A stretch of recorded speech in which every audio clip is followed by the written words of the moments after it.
Alors, après cette petite pause, nous revenons très rapidement sur ce que j'introduisais déjà. Donc, je disais que l'esprit m'a amené à observer ce côté toute la journée durant. Il m'a amené à voir les postes. Il m'a amené à voir comment le monde fonctionne. Il m'a amené à voir comment le naturel, comment les ténèbres ont pris place dans certains secteurs, comment les ténèbres siègent dans certains secteurs. Et il m'a amené à comprendre que il est important pour nous de comprendre aussi que il y a certains endroits que le Seigneur ne nous permettra pas d'être, pas parce qu'il ne nous aime pas, non, pas parce qu'il ne veut pas, il le veut. Au contraire, c'est parce qu'il nous aime qu'il ne nous permet pas d'accéder à ces endroits. Pourquoi? Parce qu'il sait que pour certains, s'il les accorde d'être dans tel environnement, la personne mourra. La personne mourra complètement. Une personne qui n'est pas forte dans l'esprit, une personne qui n'a pas au préalable une réelle et véritable relation avec Dieu, lorsqu'on mettra cette personne à un poste, quand la personne verra de l'argent, sa spiritualité mourra. Sa spiritualité mourra.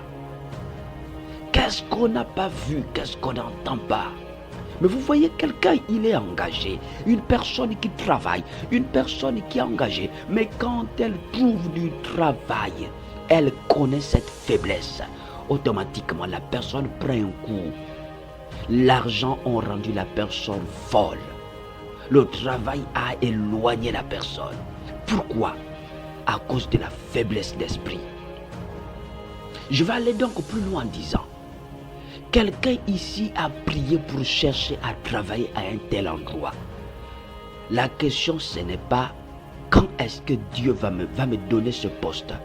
La question, c'est d'abord, est-ce que tu es prêt à supporter de travailler en cet endroit? Est-ce que tu crois que tu es prêt pour pouvoir travailler dans ce milieu? Je connais l'histoire d'un frère qui est dans un propre frère, un aîné, qui est chrétien et qui travaille dans des corps habillés. Et à plusieurs reprises, il a reçu des visites nocturnes de la part de ses collègues. Parfois dans le bureau, parfois sur les portières, parfois à plusieurs reprises. Et je vous assure que s'il n'était pas fort dans l'esprit, je vous ai dit hier, le problème ici, ce n'est pas de chasser la tentation, mais c'est de ne pas tomber. Or, tomber ici, ce n'est pas seulement s'arrêter. Tomber, c'est aussi mourir. En fait, que la tentation qui t'arrive ne te tue pas. Ne tue pas ta spiritualité. Ne te tue pas aussi physiquement. Donc, il a été tenté à multiples reprises à cause des postes. Pourquoi? Parce qu'il est apprécié. Son travail est apprécié. Mais les autres n'aiment pas cela. On finissent toujours à chaque fois. Parfois, ce sont des empoisonnements. Mais le monsieur reste debout. Jusqu'aujourd'hui, il est debout. Ils ont essayé à multiples reprises. Lui, sachant que lui, là où il est, c'est un endroit stratégique. Mais le monsieur dort prière. Il mange prière. Il dort veille. Il mange veille. Lui, là où il se trouve, tout ce qu'il fait, c'est renforcer son esprit à cause de ces endroits. Le monsieur, c'est une méditation. Savoir une vie spirituelle disciplinée. Je vous assure que si Dieu n'était pas avec lui, il mourrait depuis. Aujourd'hui, tu ne peux pas travailler à un endroit tranquillement. Petite chose, pour un simple poste, quelqu'un te frappe un fusil nocturne. Pour un simple poste, les gens vont te jalouser. Même quand tu ne fais rien aux gens, cher fils du royaume, s'il vous plaît. Même lorsque tu ne fais rien aux gens, les gens vont chercher à te faire du mal. Écoute-moi, il y en a qui sont là dans la société pas parce qu'ils sont là simples. Je suis quelque part et je vois ce qui se passe. Il y en a même des personnes qui fuient, c'est-à-dire qu'il est à son lieu de travail. Quand il rentre, il trouve un oiseau mort devant sa porte, devant l'entrée de son bureau. Il ne rentre plus. Pourquoi? Parce qu'il y a des choses qui se passent de manière spirituelle. C'est-à-dire, les gens se font des coups. Quelqu'un vient venu le matin. Vous voyez une personne qui sort maintenant de son bureau avec le corps médical qui est venu soulever la personne. Pourquoi? Il y a quelque chose qu'on a placé et qui a atteint la personne. Des combats. Les amis, ces postes que vous voulez, ces postes que nous voulons, ne les cherchons pas seulement. Nous avons besoin de cultiver d'abord la puissance. Soyez d'abord puissants dans l'esprit. Soyez puissants. Ne soyez pas faibles, parce que si vous êtes faible d'esprit, il y a des endroits que vous n'allez jamais tenir, quel que soit votre diplôme. Je vais le répéter ce matin. Quel que soit votre diplôme, il y a des endroits où vous n'allez jamais tenir à cause des influences qui gravitent ces milieux. Et il y a des propositions qu'on vous fera. Et certains qui n'ont pas pu tenir ont fini par adhérer. Et pourtant ce sont les mêmes qui criaient « Je suis fils du royaume » à l'église. Mais on finit par rejoindre ces pratiques. On finit par rentrer dans des francs-maçonneries. On finit par rentrer dans des loges. Pourquoi? Parce qu'ils n'ont pas été forts d'esprit. Et tellement ils cherchaient du travail, tellement ils cherchaient des postes. Voilà comment ils se sont retrouvés dans ces milieux. Et il y a cette jungle-là, il y a cette guerre partout. Même à l'église, il y a la guerre. Pourquoi? Parce que tous ceux qui viennent à l'église ne sont pas forcément des chrétiens, des fils. À l'église, quelqu'un te frappe un fusil nocturne. Je suis un témoin vivant. Et il y a des personnes qui viennent et qui se jalousent. La jalousie a pris place. Au point où si tu n'es pas fort, on va te tuer. On te tue facilement. Il y a des maîtresses. Je connais une femme qui enseignait quelque part et qui chaque matin quand elle arrive, les élèves font des pratiques. C'est-à-dire que les élèves, quand tu viens te tenir même devant les élèves, mais ils ne sont pas simples. Ils font des sorties astrales pendant que tu enseignes pour endormir la salle. Même pour t'endormir, toi le professeur. C'est pourquoi si tu n'es pas fort d'esprit, tu finis par tomber. Donc l'esprit m'amène ce matin à nous dire, à cultiver l'homme intérieur. Parfois tu vois quelqu'un qui quitte de sa maison, il a un séminaire, il a réunion avec ses employés. Mais tu arrives, mais les employés t'ont déjà mangé toute la nuit, au point quand tu arrives, les objectifs, tu ne peux plus les atteindre. C'est-à-dire, ils ont bloqué ta bouche. Tu dis maintenant de n'importe quoi. Pourquoi? Parce qu'ils ont eu de l'influence sur toi. Écoute-moi, cher frère, toi qui m'écoutes en ce moment. Il y a des choses que tu ne pourras jamais gagner de manière simple. Il y a des choses que pour les gagner, tu dois exercer la puissance. Et il y a des endroits où tu ne pourrais jamais rester simplement. Il y a des milieux, toi pour rester, tu dois exercer la puissance. Pour ne pas perdre certaines choses, tu es obligé d'exercer la puissance. Pourquoi? Parce que le monde ne t'aimera pas. Et le monde est miné.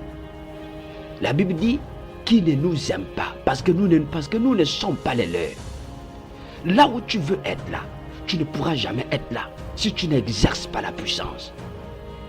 Même une simple femme au foyer, les belles familles, quelqu'un peut te faire des choses bizarres, quelqu'un peut te bloquer le ventre, quelqu'un peut te confronter. C'est un monde de combat. Voilà ce que l'esprit m'a mis à cœur de nous dire. C'est un monde de combat où tu dois exercer la puissance pour pouvoir rester en vie, pour pouvoir dominer, pour pouvoir régner. Tu as besoin de rester en vie. Quelqu'un qui est chrétien, mais quand il arrive au travail, il est piétiné. Il est piétiné, il est malmené. Mon frère, tu as un problème d'autorité, tu as un problème de puissance. Il faut que tu cultives la notion de puissance à l'intérieur de toi. Donc ce matin, pour résumer, je voudrais dire à quelqu'un, fais attention. Fais attention. C'est bien de rechercher toutes ces choses. Mais recherche d'abord à cultiver ce que Dieu t'a donné. Recherche d'abord une vie par l'esprit. C'est pourquoi Paul le rappelle. Mais Paul avait des confrontations. Paul, c'est quelqu'un qui avait des confrontations. Parfois tu arrives, mais au travail on sait que tu es chrétien, mais ils vont t'intimider. Ils vont t'intimider. Au point où tu ne pourras même plus prier. Au point où tu ne pourras même plus annoncer la parole. Ils t'ont intimidé. Pourquoi? Parce que tu n'es pas fort en esprit. Même il y a des endroits où tu ne pourras pas annoncer la parole de Dieu. Parce qu'ils vont te verrouiller. Par la honte. Ils vont te mettre une honte. Ils vont t'intimider. Ils vont t'amener à croire que tu n'es rien du tout. Que quelqu'un m'écoute ce matin. Je vais me souvenir de cette femme qui, en période de rentrée scolaire, est partie demander l'argent à l'un de ses frères. L'un de ses frères, son frère qui est déjà de l'autre côté, qui a traversé, il est de l'autre côté, pour pouvoir subvenir à la rentrée scolaire de son enfant. Mais quand elle est partie demander l'argent, le frère a dit c'est pour qui? Elle a donné le nom de l'enfant, mais quelques jours seulement, avant même que l'enfant n'aille plus loin. C'est-à-dire que l'argent qui a été donné avec d'autres intentions. L'enfant est décédé. Je voudrais vous dire que ce monde que vous voyez n'est plus un monde normal. Mon frère, je vais résumer en te disant ceci. Tu cherches des postes, c'est bien. Mais cherche d'abord à vivre, à cultiver en toi un esprit de puissance et de pouvoir. Sinon tu vas mourir. C'est pourquoi la Bible nous rappelle. Elle dit à tous ceux qui ont cru, à tous ceux qui l'ont reçu, elle vous a donné le pouvoir de devenir enfants de Dieu. Nous ne sommes pas devenus enfants de Dieu par un discours. Nous sommes devenus enfants de Dieu par le biais du pouvoir. Mon frère, si tu es enfant de Dieu par le pouvoir ce n'est pas seulement l'église. Cultive la notion de pouvoir même là où tu es, même là où tu travailles.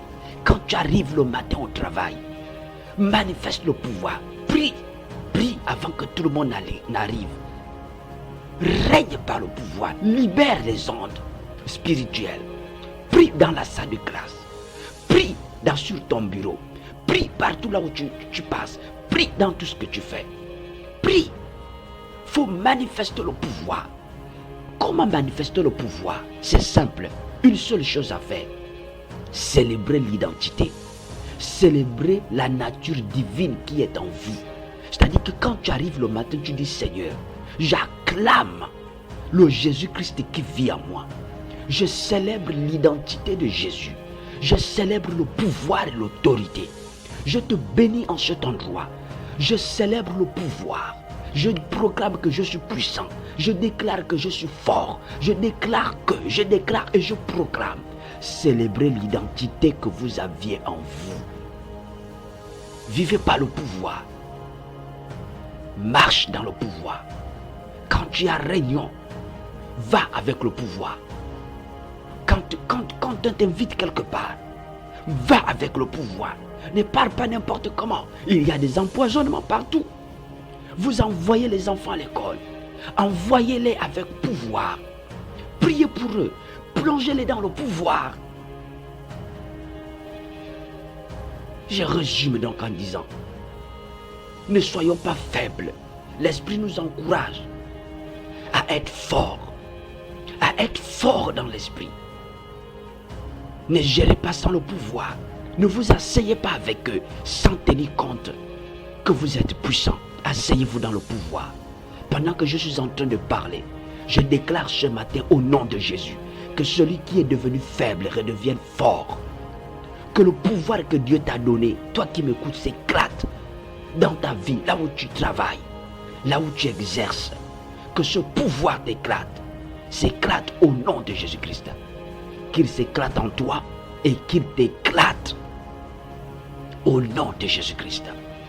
Je déclare au nom de Jésus que ceux qui ont perdu l'autorité sur les enfants, ceux qui ont perdu l'autorité au lieu où ils travaillent, Au nom de Jésus, retrouvez ce pouvoir.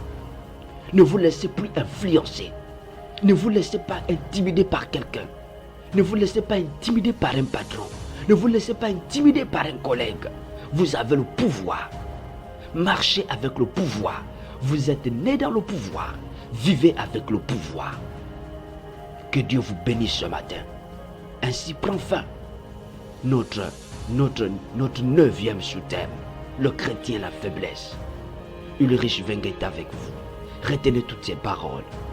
Je vous encourage à marcher dans le pouvoir, à cultiver l'homme intérieur et à marcher dans le pouvoir. Au nom de Jésus-Christ. Amen.